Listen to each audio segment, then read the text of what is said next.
गलत आदत। अकबर बीरबल की कहानी।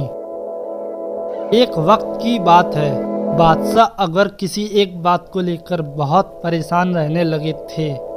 जब दरबारियों ने उनसे पूछा तो बादशाह बोले, हमारे शहजादे को अंगूठा चूसने की बुरी आदत पड़ गई है।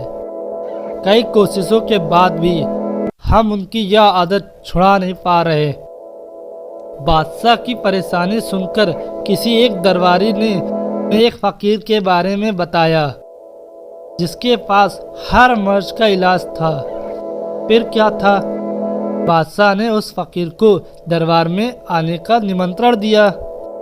जब फकीर दरबार में आए तो बादशाह अकबर ने उन्हें अपनी परेशानी के बारे में बताया। फकीर ने बादशाह की पूरी बात सुनकर परेशानी को दूर करने का वादा किया और 1 हफ्ते का समय मांगा। जब 1 हफ्ते के बाद फकीर दरबार में आया तो उन्होंने शहजादे को अंगूठा चूसने की बुरी आदत के बारे में प्यार से समझाया और उसके नुकसान भी बताए। फकीर की बातों का शहजादे पर बहुत प्रभाव पड़ा और उसने अंगूठा न चूसने का वादा भी किया। सभी दरबारियों ने यह देखा तो बादशाह से कहा, जब यह काम इतना आसान था तो फकीर ने इतना समय क्यों लिया? आखिर उसने क्यों दरबार का और आपका समय खराब किया? बादशाह दरबारियों की बातों में आ गए और उन्होंने फकीर को दंड देने की ठान ली। सभी दरबारी बादशाह का समर्थन कर रहे थे, लेकिन बीरबल चुपचाप था।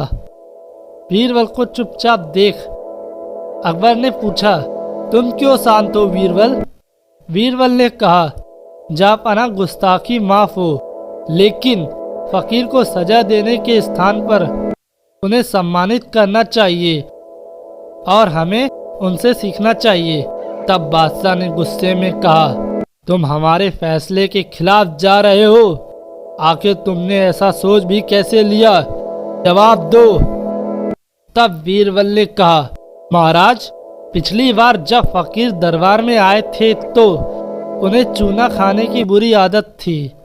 आपकी बातों को सुनकर उन्हें अपनी गलती का एहसास हुआ। उन्होंने पहले अपनी इस गंदी आदत को छोड़ने का फैसला लिया, फिर शहजादे की गंदी आदत छुड़ाई।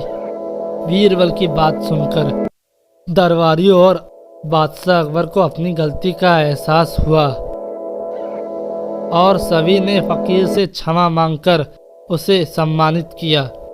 तो बच्चों, इस कहानी से हमें यह सीख मिलती है कि हम दूसरों को सुधारने से पहले खुद को सुधारना चाहिए, इसके बाद ही दूसरों को ज्ञान देना चाहिए। तो बच्चों, किसी और कहानी में आपको दिलचस्पी है तो आप कमेंट करके बता दीजिएगा, और अगर वीडियो अच्छा लगा हो तो लाइक कर दीजिएगा और चैनल को सब्सक्राइब कर दीजिएगा। Thank you for watching.